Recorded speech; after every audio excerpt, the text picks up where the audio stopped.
ध्यान रखना 11th 12th के हिसाब से अब मैंने सेग्रीगेशन नहीं किया है और वो आपको भी नहीं करना है।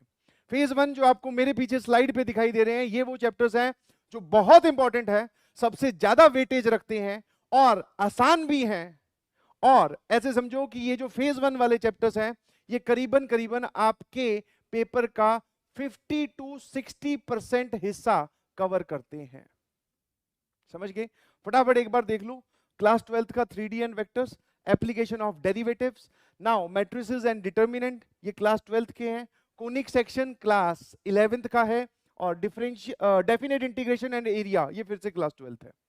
फिर अगर मैं इस तरफ आता हूं, ये जो ब्लू कलर से लिखे हैं statistics, mathematical reasoning, height and distance, sets and relations, ये आप बोल सकते हो क्लास 11th के हैं। समझ गए? अब इस तरफ जब मैं देखता हूं तो मुझे थोड़े से हैवी टॉपिक्स दिखाई देते हैं। हाँ जी, आप ऐसे समझो कि ये सारे के सारे पांचों लोग हैं ना, ये बड़े हैवी ड्राइवर हैं। हैवी ड्राइवर है मतलब कि सर इनसे बहुत क्वेश्चंस आते हैं।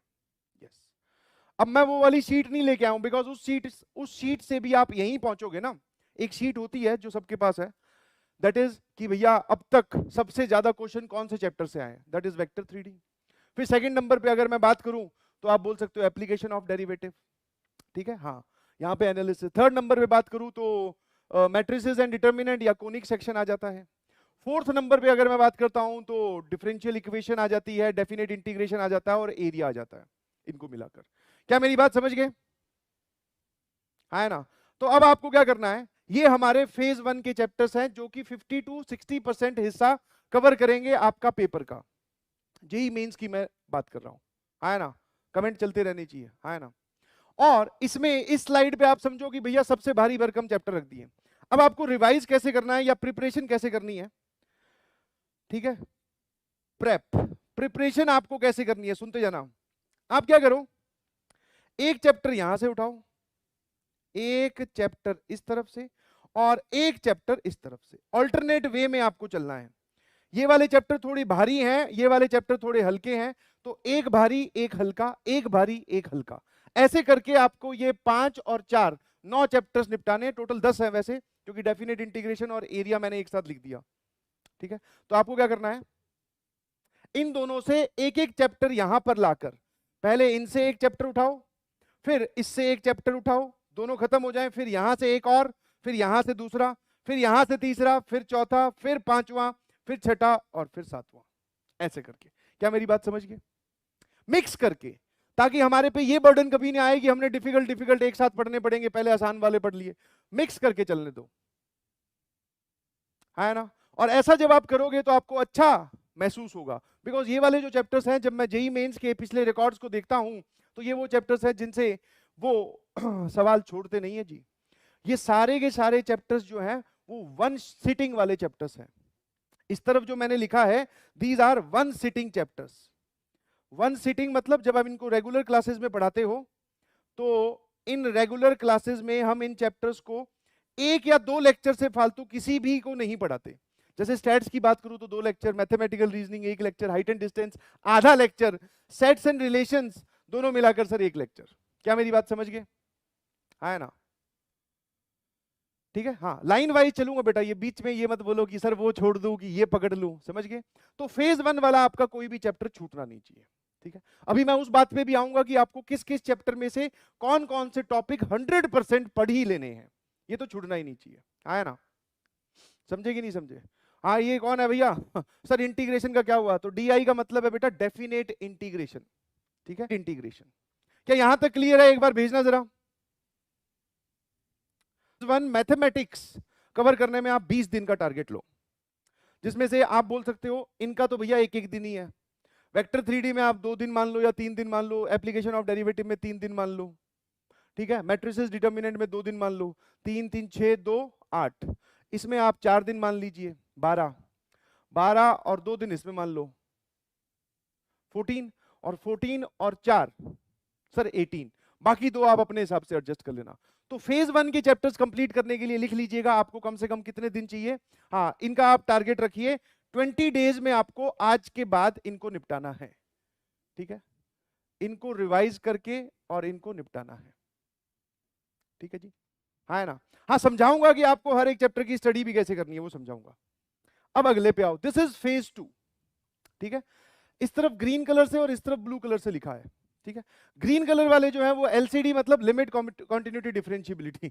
एक सोच रहा सर एलसीडी से भी सवाल आते हैं, LCD, remote, water cooler, washing machine, वो सब नहीं है बे।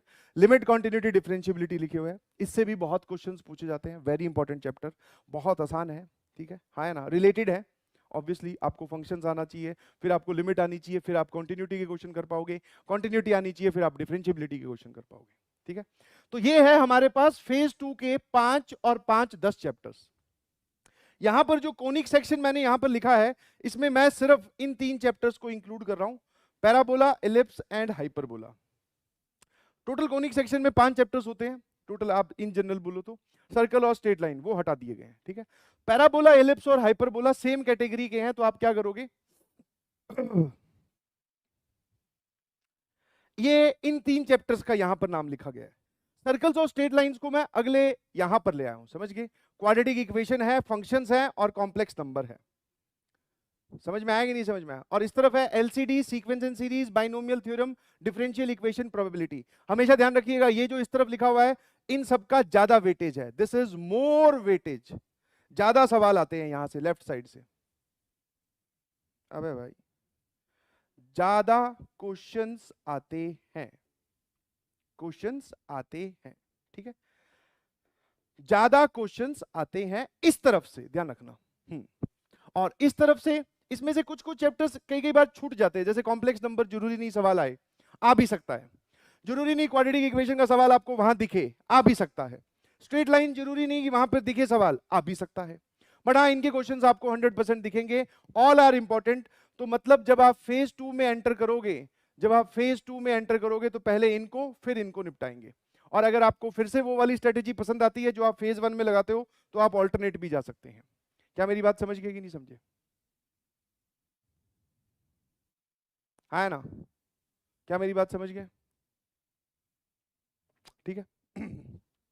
अब आओ फेज 3 वाले चैप्टर्स। और फेज 2 की अगर मैं टाइमिंग की बात करूं तो फेज 2 में आप बोल सकते हो 20 वहां दिए हैं, तो आप इनके लिए 12 डेज रख सकते हो, 12 दिन, ठीक है। और कैसे प्रिपरेशन करनी है वो भी समझाऊंगा। और ये जो है ये आपके पेपर का 20 से लेके 30% हिस्सा कवर करेंगे। हाँ इनसे क्वेश्चन आते हैं, although LCD is very important, इससे हो सकता है 3 सवाल दिखाई दे आपको पेपर में। तो 20 से लेके 30% हिस्सा ये कवर करेंगे। रफ आइडिया मैं आपको बता रहा हूं, फेज 2 में हम आ चुके हैं। नाउ फेज 3 जिसको आप बोल सकते हो इग्नोर्ड, मोस्ट इग्नोर्ड चैप्टर्स। और जब मैं इस शब्द को लिखता हूं तो बहुत सारे लोगों के चेहरे पर स्माइल आ गई। स्माइल कैसे आई? बोले अच्छा सर आप ये बोल रहे हो कि इन चैप्टर्स को छोड़ देना है। नहीं जी, ऐसा नहीं है। इन चैप्टर्स को सबसे लास्ट में रखना है आपको। सबसे लास्ट में कौन कौन से हैं? ट्रिग्नोमेट्री है, ट्रिग्नोमेट्री में सारी चीजें आ गई, ट्रांसफॉर्मेशन फार्मूला आ गया और बेसिक फार्मूलाज वाला पार्ट आ गया, ट्रिग्नोमेट्री की इक्वेशंस आ गई, ठीक है, मैनिपुलेशंस आ गई।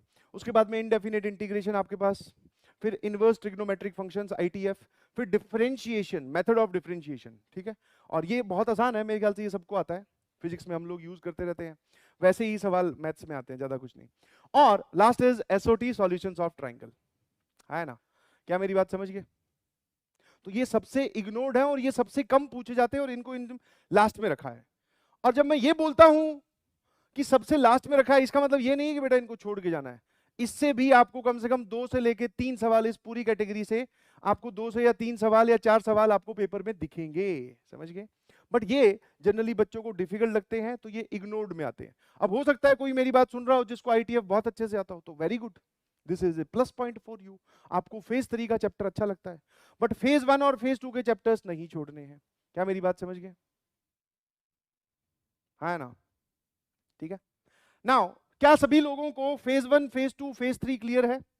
लगभग 20 दिन आपको देने हैं फेज 1 को, लगभग 12 दिन देने हैं। ये सब अपने अपने हिसाब से एडजस्ट कीजिएगा, बिकॉज कई बार हो सकता है आप किसी दिन पढ़ रहे हो तो आपका फिजिक्स केमिस्ट्री में ही टाइम निकल गया, मैथ्स रह गया, तो उस हिसाब से आप एडजस्टमेंट करोगे। ये एडजस्टमेंट किसी के कहने पे हो ही नहीं सकती, क्योंकि हर एक की सिचुएशन हर चैप्टर में अलग अलग है। तो मैं कैसे बोल दूं कि भैया इस दिन तो ये हो ही जाना चाहिए? नहीं जी, हमें एक मोटा मोटा आइडिया बताया गया है। थम्स अप भेजिए प्लीज सभी लोग, है ना?